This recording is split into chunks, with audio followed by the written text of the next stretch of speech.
So guys দেখো, এটা হচ্ছে আজকের ওয়েদার। আজকে বুধবার, অবস্থাটা দেখো খালি একবার। এপার ওপার কিচ্ছু দেখা যাচ্ছে না, চারিদিকে শুধু কুয়াশা।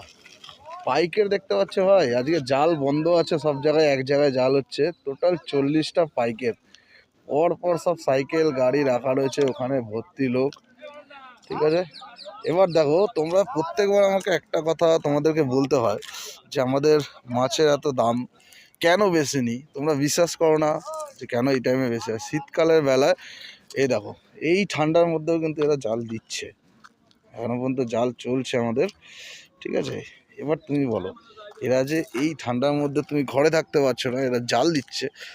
তো প্রত্যেক কিলোতে 20 টাকা 30 টাকা কিলোতে বেড়ে গেছে মাছের। তো এখন জ্যান্ত মাছ খেতে গেলে ভাই একটু দাম দিয়ে খেতে হবে, আর আমি আগাগোড়াই দাম দিয়ে বেছি। তো যারা সাবস্ক্রাইব করোনি অবশ্যই সাবস্ক্রাইব করে নিও।